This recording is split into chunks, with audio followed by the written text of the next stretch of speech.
Hello दोस्तों, ना केवल कल संसद के अंदर बल्कि संसद के बाहर भी जो है वो बहुत बड़ा हंगामा देखने को मिला। इस हंगामे की यदि शुरुआत की मैं बात करूं तो अधीर रंजन चौधरी, जो कि एक्चुअली कांग्रेस के स्पोक पर्सन है, उन्होंने एक ऐसा विवादित टिप्पणी दे दिया जिसकी वजह से ना केवल संसद के बाहर बल्कि संसद के अंदर खासकर लोकसभा में जो है वो बहुत बड़ा हंगामा देखने को मिला। उसी बीच में यदि मैं बात करूँ तो राज्यसभा में भी जो है वो बहुत बड़ा हंगामा देखने को मिला। वहाँ पर जो 3 एमपीज थे उनको राज्यसभा के सभापति ने जो है एक्चुअली सस्पेंड कर दिया पूरे सत्र के लिए, और ये इसकी वजह से जो है राज्यसभा में भी बहुत ही ज़्यादा हंगामा देखने को मिला, बहुत ज़्यादा प्रोटेस्ट देखने को मिला और संसद के बाहर प्रोटेस्ट। यदि लोकसभा में हंगामे की यदि मैं बात करूं तो अधीर रंजन चौधरी, जिन्होंने है जो है 3 बार तो पहले राष्ट्रपति बोला, लेकिन एक बार कहीं ना कहीं जो है उनकी जीभ फिसल गई और राष्ट्रपति की जगह उन्होंने राष्ट्रपत्नी बोल दिया, जिसकी वजह से जो है बहुत ही ज़्यादा हंगामा हुआ। खासकर लोकसभा में कहीं ना कहीं यदि उनकी बात करें तो उनको मीडिया ने भी, जब उन्होंने राष्ट्रपत्नी बोल दिया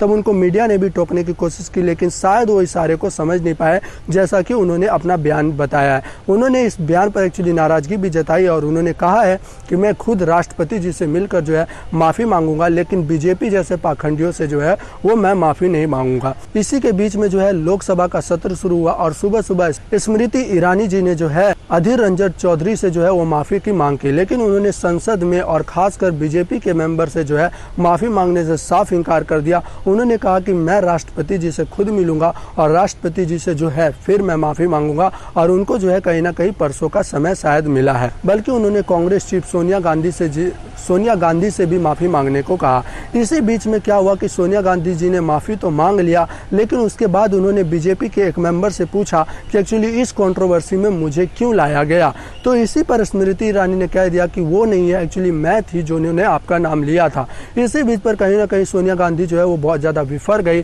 और उन्होंने कहा कि आप मुझसे बिल्कुल भी बात करो, तुम्हारी हिम्मत नहीं है जो कि तुम मुझसे बात कर सको। और इसी पर कहीं ना कहीं जो है पूरे लोकसभा में और लोकसभा के बाहर भी यदि मैं बात करूं तो बहुत ज़्यादा जो है वो हंगामा देखने को मिला है। कहीं ना कहीं यदि अधीर रंजन चौधरी का जो बयान था राष्ट्रपति जी के लिए, कहीं ना कहीं वो विवादित बहुत ज़्यादा था, क्योंकि ऐसा जो कमेंट था वो अक्सर देखने को नहीं मिलता, और यदि अक्सर देखने को मिलता है तो कहीं ना कहीं उनको इमीडिएटली माफ़ी मांग लेनी चाहिए थी। हालांकि उन्होंने कहा है कि मैं राष्ट्रपति जी द्रौपदी मुर्मू जी से खुद जाकर मिलूंगा और माफ़ी मांगूंगा, और उनको जो है परसों का समय दिया गया। उम्मीद है कि अधीर रंजन चौधरी जो है जल्दी से जल्दी माफ़ी मांगेंगे और अपने जो विवादित टिप्पणियां उसको कहीं ना कहीं संभालने की कोशिश करेंगे। और जैसा कि मैंने आपको राज्यसभा के बारे में बताया कि वहाँ के 3 एमपीज को जो है सस्पेंड कर दिया है, और ये हिस्ट्री में कहीं ना कहीं पहली बार देखने को मिला है कि किसी सत्र में जो है 23 सांसदों को जो है पूरे सत्र के लिए निलंबित कर दिया गया है। इससे यदि पिछले सत्र की भी बात करें, यदि बजट सत्र की बात करें तो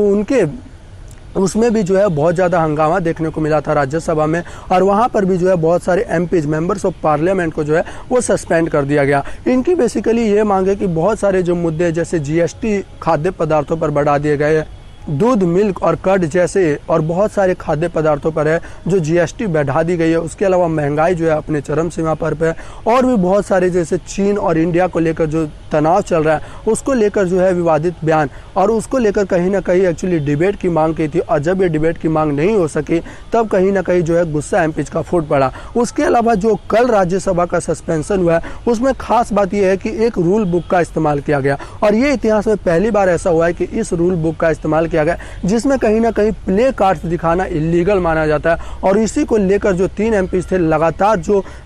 पार्लियामेंट की सीट होती है उससे आगे जो वॉल होता है वहां पर जाकर कहीं ना कहीं लगातार प्ले कार्ड दिखा रहे थे, और जिसके बाद सभापति को